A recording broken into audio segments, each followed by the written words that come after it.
Hello there, this is Chris Wilkie with Hosky Consulting, and welcome to day number 7 of the 25 beers and marketing tips of Christmas. I hope that you guys have enjoyed this week of beers and marketing tips. It has been fun for me on this end. It's been a little, got to remember to do them each evening, but I've had a lot of fun and I've had a lot of great beers. And I've tried to stay a lot local, but I hope that you guys have really enjoyed what I've had to tell you. And if you have any suggestions, feel free to shoot me a tweet at Hosky or at CA Wilkey, WILKEY, number 1, on Twitter, or you can shoot us an email at hoskyconsulting@gmail.com. Today, it's kind of a marketing tip, kind of a nice little, my fun little tip of the day, I guess. And then I'll also be tasting a Barfly IPA. You'll notice yesterday's, today's, and tomorrow's beers will all be IPAs. And they're all very local. So let's get started with the tip of the day. My tip of the day is Charity Miles. So you can take a look at my shirt. Charity Miles, #founder. I've actually been a very big part, I'm definitely not an owner of it or anything, but I've been a very big part of what they've done, and I really support everything they do. So this is kind of a shout out to them and to talk about a little bit why they're spectacular at marketing and how they do it. So you can download this app. It's on your phone. It is called Charity Miles. You'll see here, we got charities. All we have to do is we tap one. So she's the first. Do I want to run? Let's see. She's the first, and I want to run, and I want to start. So what this does is it will actually track your mileage that you run, walk, or bike. And what it'll do is it'll actually donate money on your behalf to the charity of your choice. So this is really, really awesome for anybody who's out walking all the time, who's a marathoner or trains for 5Ks, 10Ks, 15Ks, half marathons, anything like that. You can start actually donating to charity just by doing what you're already doing. And then also what they do is you can also do it for biking. And what happens is for every mile you run or bike, or run or walk, I apologize, you will get 25 cents a mile to donate to charity on your behalf. For every bike mile that you do, you get to donate 10 cents a mile to charity. You get to pick your charities, and you can do it as often or as little as you like. So if you have not downloaded that app, I highly encourage you to do it. It shows you your impact. So it'll show you donated like 2 weeks of school to a girl in Africa, or you donated 1/10 of a mosquito net to someone who's fighting malaria. So it's really cool, and it really makes a difference by you just doing and staying healthy. So what is so awesome about Charity Miles is the way their ad structure and the way they market everything. Their whole concept behind it is people pay for ads, and they use that advertising money to make the donations to charity. So they basically take out their administrative fees, and that's about it. Everything else goes straight into donating to charity. And they allow you to have that choice.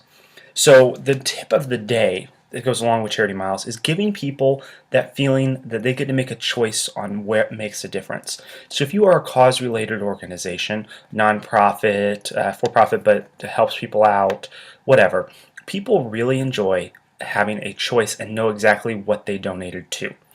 For instance, on Charity Miles, I love to donate to She's the First, let's see here, Shot for Life, and there's a few other ones. The reason is I feel like I'm making the biggest impact.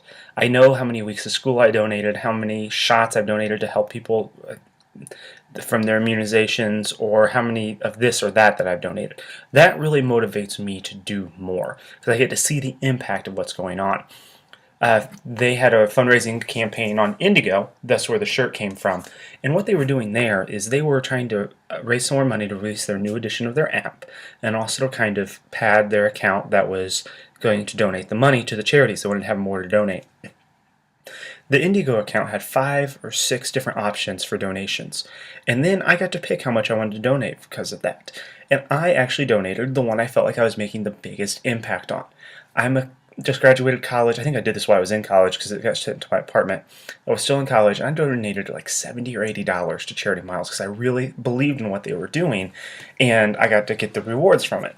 So if you are a nonprofit or somebody that's raising money for charity, I highly suggest you do a structure that is based upon different levels, or where people get to pick exactly what impacts happened. So Gleaner's Food Bank has been fantastic about this. They say it's like $4 or $1 feeds 4 people. I would base my donation, and I will be giving to them this holiday season, based upon the number of people I would like to feed. So I know if I give $5, I get to feed 20 people, and I feel proud about that. It's nothing that like I feel I saved the world, but I do feel like I've made a difference in someone's life. So anyone in the nonprofit space, I highly suggest you do a structured kind of giving and let people know where and what their money are going for. So I hope that is a good marketing tip for everybody out there. So now on to the beer. Got to find my bottle opener here. This is Barfly IPA. I've never had this. I didn't even know Barley Island Brewery was in Noblesville, Indiana, which is literally probably less than 20 minutes away from where I'm living right now. Found out that they're in downtown Noblesville, and they have award-winning beers, and I could visit their restaurant and brewery. Didn't know it happened, so I'm going to be heading there probably next week to go give them a try. So just a little bit of information behind them.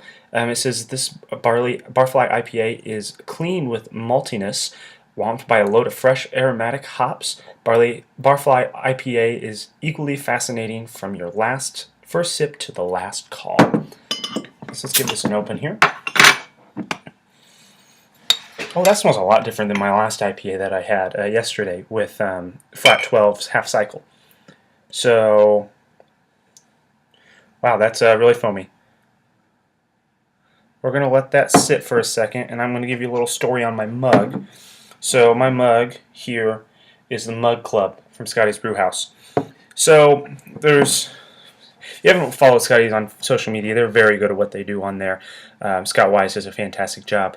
This Mug Club, on the other hand, was a marketing faux pas that happened. They were doing this where you could keep your mug at the Scotty's location.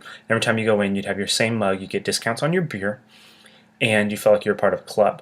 I got this on my 21st birthday. My now wife, my fiance at the time, I guess she would be my girlfriend. I don't know when we got engaged, something like that. She got this for me as my 21st birthday present. This club existed for probably 4 weeks after I turned 21, and then they closed the club down. So I ended up taking my mug, and now I keep it, and I use it for that. But it kind of ticked me off when I was doing it, and I contacted them via social media, and they apologized, and they explained why they didn't do the club, which makes a lot more sense. So I appreciate the response on social media, but I still was upset I couldn't use my mug all the time. So since this beer is so foamy, and I have not made a good pour on it, give you a little smell. You really do get almost a bread smell out of this, and you really don't smell a lot of the hops. You got a little bit of that orange zest smell at the end, but otherwise it's actually pretty mild smelling for an IPA. You can tell by the foam on the beer, it's right at the top. We will try to give this a drink. I cannot tell you the color of it because, actually, we'll see if I can do it while we pour. If we look here, you're going to see a yellowish color. So it's going to be a light one again. I'm going to try to get through this foam, so if I have it all in my face, just give me 1 second.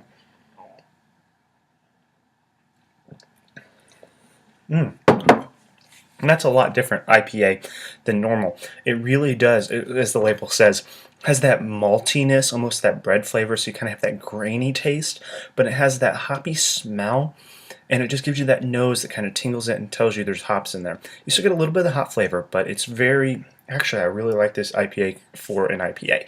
Like I said last time, I'm not a huge IPA fan, but some are really good, and this is one of the best ones I've had in a long time.